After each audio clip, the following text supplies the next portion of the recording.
เจ้ามีตาบ้างบ่นี่อันอ้ายอันคันเส้นทางยังเป็นแบบนี้เนี่ยค่อยจะบ่ได้ผัวได้ก็คือค่อยจะบ่มีผู้บ่าวมาหาค่อยอ่ะนะเพราะมันเส้นทางแบบนี้เด้หลวงพระบางไปอุดมไซนี่นะมีแต่บอนนี่แหละค่อยว่าคันข้าเจ้าบ่แป้งเนี่ยค่อยจะซื้อปลามาปล่อยนี่ได้เส้นทางหลวงพระบางไปอุดมไซจ้าแต่คืนน้ำลึกแห้งมึงแม่ค่อยว่ามันบ่เหมาะกับการสั้นจรมันเหมาะกับการเลี้ยงปลาเท่านั้นคันบอนนี่นะมันมีคันบ่เหมาะกับการเลี้ยงปลาเนี่ยเป็นบิ๊กซี่หรือโลตัสนี่แหละพี่น้องเบิ่งเอาอยู่น้ำอยู่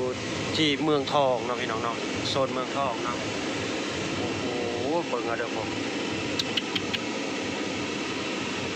มีทางขึ้นทางลงของบ่ผมอันนั้นก็สิแม่นมันได้เรือนได้เห็นนะน้องมันได้เรือนพุ่นพี่น้องป๊อดสร้างมันได้เรือนขึ้นสะพานนี่พี่น้องโอ้โหพุ่นน้องผมนี่คือประเทศไทยเด้อพี่น้องเลยนี่ก็จะเป็นยังบ่ยังฮะคนสกายวอล์กยางออกไปพุ่นเด้อพี่น้องผมโอ้โหหรือว่าจะต้องเสริมเป็นตัวนี้นี่เป็นนี่พี่น้องเลยอิมแพคเมืองทองธานีอิมแพคเมืองทองธานีเพิ่นว่าเนาะสร้างก็สร้างพิลึกพิล่ำเนาะป๊อฝุ่นเบิ่งเอาพี่น้องโอ้ยเป็นงามเด้เนาะเพื่อนบ้านอ้ายบ่แบบนี้มนุษย์ธรรมเอ้ยอ้ายบ่เนาะเห็นบ่นี่เพิ่นสร้างอันนี้บ้านประเทศที่ว่ากำลังพัฒนาได้นี่และกับประเทศที่ว่ายังบ่ทันพ้นทุกข์นี่เบิ่งเอาเพิ่นความมันสร้างความเพิ่นพัฒนาบ้านเมืองของเพิ่นโอ้โหทางขึ้นสกายวอล์กกับแม่นพุ่นรถไฟฟ้าวนวันสายสีชมพูเด้อตัวนี้เนาะคือสิแม่นสายสีชมพูเนาะเบิ่งพุ่นเด้อนี่บ่ได้แม่นว่าว้าวได้นี่อันนี้คือบันไดเลื่อนเด้พี่น้องเอ้ยนี่บันไดเลื่อนที่ขึ้นสกายวอล์กขึ้นสะพานทะลุเขากับห่างโอ้โหเพิ่นคิดได้จังได๋เนาะป๊อดโทรมาเห็นเดี๋ยวนี้เนาะนี่คืออลังการจริงๆพี่น้องคาเมนอยู่บ้านผมนี่กันเฮ็ดสะพานใหญ่ยาวเพิ่นนี่เปิดงานเปิดฉลองเด้มีงานเปิดฉลองเด้เปิดสะพานใหม่ว่าซั่นสะพานใหม่สะพานยิ่งใหญ่สะพานข้ามถนนแบบนี้แต่ประเทศไทยบ่คำว่าบ่พื้นครับที่มันได้สิแล้วเปิดสะพานบ่ได้นี่คาแม่นว่างานสะพานเสร็จแม่นบ่สะพานเสร็จปุ๊บแล้วเปิดเวทีเปิดเป็นพิธีพิธีจังแม่นนี่นะคือสิเปิดบ่ว่าบ่ไหวเดี๋ยวเนาะในประเทศไทยนี่เนาะเพราะว่ายังสะพานมันหลายจักเพิ่นสิไปเปิดอยู่แห่งใดนี่แหละจัดพิธีบ่ว่าบ่ไหวแหละนี่ออกมาจากไหนกันทั้งวันนี่ปอคนป่วยกันอยู่พี่น้องเอ้ยโอ้โหนี่พี่น้องเบิ่งเอานี่บ่าวสมัยว่าจักสันนั่นนี่ถนนอันนั้นก็รถไฟฟ้าอันนี้ก็เป็นทางด่วนเบิดนี่ทางด่วนอันนี้ก็ทางด่วนนั่นก็ทางด่วนป๊าดโชบ่าวสมัยก็สิขึ้นทางด่วนอีกนี่โอ้ยนี่เบิ่งเอาทางด่วนประเทศไทยแตกต่างกันกับทางด่วนประเทศที่ว่าคนทุกแล้วเนาะคนที่มีหลายๆเลนเด้เลนเงินสดแล้วก็เงินสดแล้วก็บัตรเนาะเพิ่นเฮ็ดไว้หลายๆอย่างเนาะเบิ่งรถก็มีแต่รถหรูๆพี่น้องเอ้ยจอดจะเยอะจนเพิ่นขี้ขัดครับเนาะนี่2 บาทสมัยจะเข้ากัน 2A คนกำลังสิเฮ็ดนี่ได้พี่น้องเอ้ยผมยังสิสร้างอยู่เด้อฮะปาดโธ่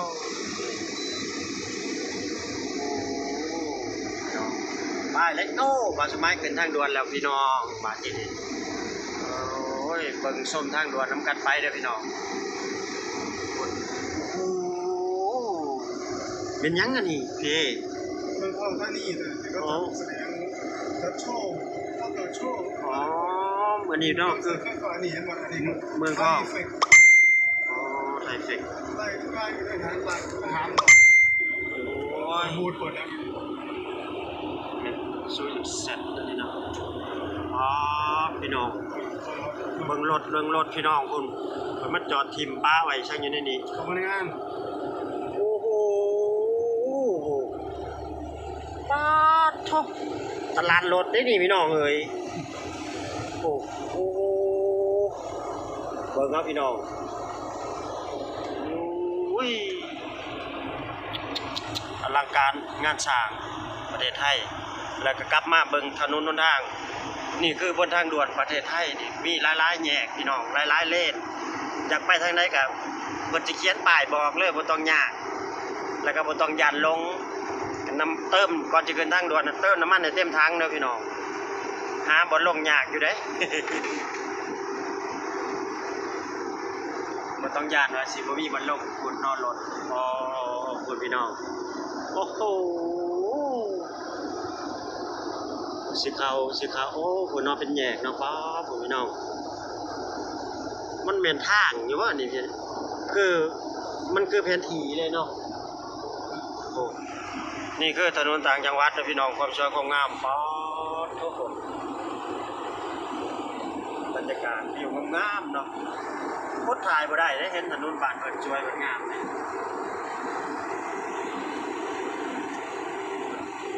โอ้ยหลายๆเส้นหลายๆสายประกบเข้ามาเป็นเส้นเดียวนี่จักเลนอันนี้1 2 3 3เลนเนาะถนน6เลนเนาะประเทศไทยเนาะพี่น้องฝั่งนั้นก็3ฝั่งนี้ก็3โอ้ตบใหญ่อีหลีพี่น้องงามอีหลีคันเฮาว่าอวยหลายเว้าเปรียบเทียบหลายก็ยันกลับบ้านบ่ได้ยันเมื่อบ้านบ่ได้เพิ่นว่า มาลองเวลาที่ ย่องไปย่องประเทศไทยหลายสิย่องอิหยังนี่นะเขาก็ถ่ายให้เห็นนี่บ่ได้ภาพตัดต่อตัดอิหยังเลยนี่ก็เพียวๆเลยเนาะพี่น้องเนาะนี่แต่คนลาวบางกลุ่มนะมันบ่พอใจหรือว่ารับความจริงบ่ได้ บุรีมาจากของ ว่าบุหรี่บ้านเจ้าของเอาบ้านเจ้าของไปเปรียบเทียบกับประเทศไทยมันบ่เปรียบเทียบจะได้เนาะไปประกาศลงเขียนติดแสป้ายใส่หยังข้างนี่บ้านประเทศที่พ้นทุกข์แล้วใครเห็นก็บัดมาเบิ่งประเทศเปิดหมู่นู้นนี่เพิ่นบ่ได้ติดป้ายไว้เด้ว่าประเทศเพิ่นเนี่ยพ้นทุกข์แล้วเจริญแล้วเพิ่นบ่ได้เขียนไว้เด้เพิ่นมีแต่ว่าประเทศกำลังพัฒนาบ่ฮู้เพิ่นสิกำลังนี่เพิ่นสิกำลังไปใส่เนาะกำลังไปพัฒนาอีกเนี่ยนี่แหละคือประเทศด้วยกำลังพัฒนา หน้าเป็น พัฒนาไปเรื่อยๆประเทศเพิ่นน่ะบ่ได้ว่าได้จะว่าเจริญแล้วพัฒนาแล้วหยุดพัฒนาอันนี้โอ้กันเป็นเพื่อนบ้านนี่บ่ได้ ดราม่าเลย เดี๋ยวสิเอาคลิปตัวอย่างให้เบิ่งเด้อพี่น้องเด้อถนนที่ว่าไปเมืองใหญ่ที่สุดเลยแหละนะเจ้าเมืองหลวงเลยแหละทางมีแต่ขี้โคตร เดี๋ยวสิเอาถนนมาให้เบิ่งเนาะพี่น้องว่าถนนไปตัวเมืองว่าเมืองใหญ่อะนะว่าสิสวยสิงามซำใดเนาะ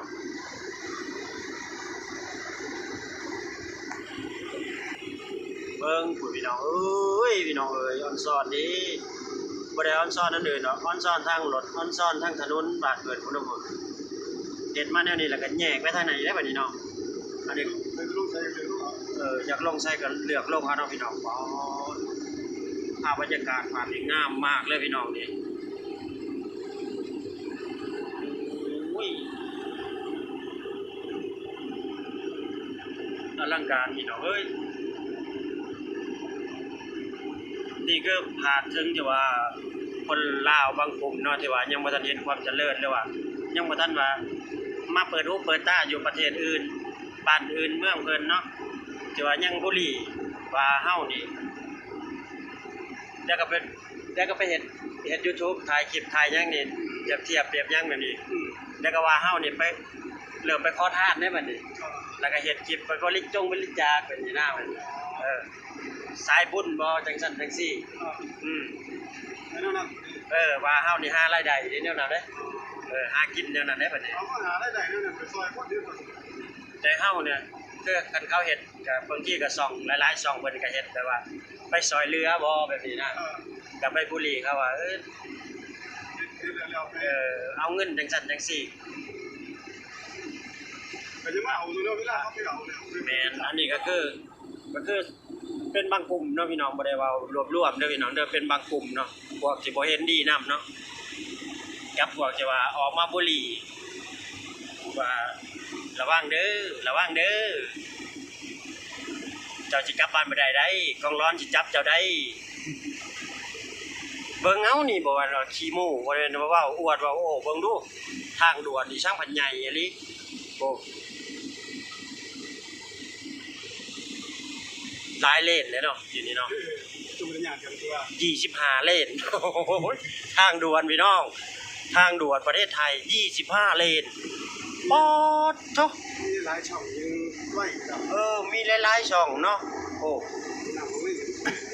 พุ่นความสะดวกปลอดภัยห้องน้ำห้องในมีเบิดพี่น้องเอ้ยพุ่นกาแฟยังก็มีครบเบิดจอดพักผ่อนได้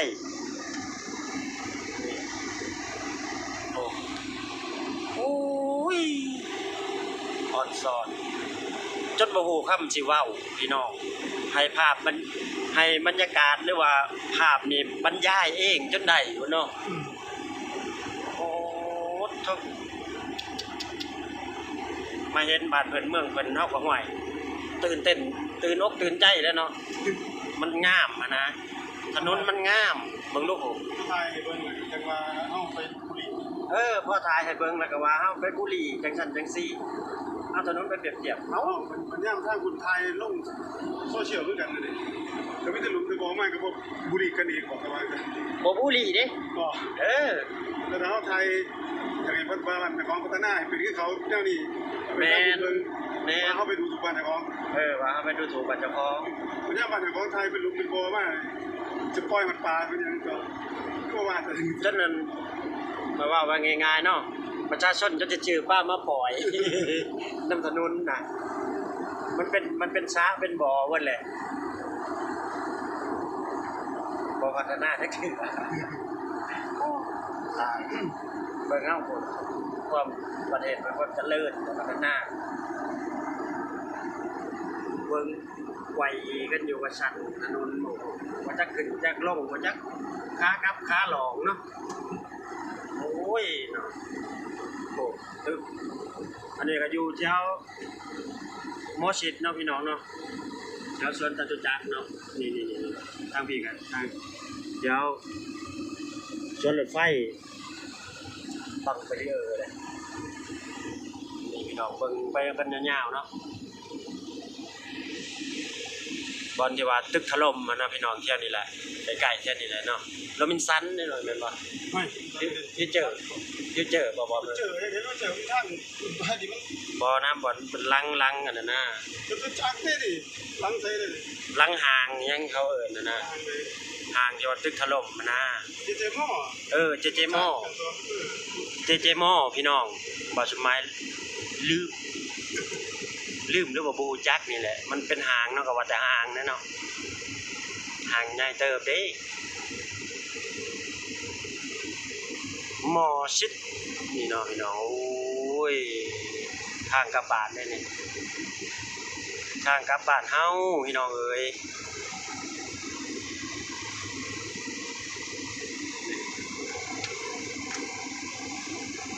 สอบ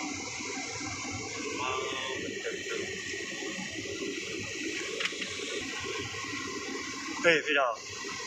อันนี้กระทั่งด่วนดีเลยนี่ดูดิแต่มันเป็นคนละเส้นเนาะคนละเส้นทางด่วน2อัตโนมัติก็สิมีอยู่2นะพี่น้องที่เหลือก็เก็บเงินสดโอ้อลังการนี่พี่น้องเอ้ยพี่น้องแตกต่างกันเนาะเพิ่นก็เฮ็ดถนนลายก็ มีแล้วพี่น้องประเทศไทยเพิ่นเอารถออกมาโชว์มาอวดกันเนาะงามได้เป็นรถบ้านเพิ่นนะมีแต่รถโมเมนต์รถหรูนะเดี๋ยวนี้เนาะมีแต่รถธรรมดาคันอยู่ประเทศลาวนี่รถฮุนไดรถวิโก้นี่รู้รู้แหละนี่แบบนี้รถบ่รู้ได้นี่พี่น้องธรรมดานะซื้อก็ซื้อเงินพรบ่ซื้อสดคือประเทศลาวเด้ประเทศลาวซื้อเงินสด ด้วยเนาะ รวย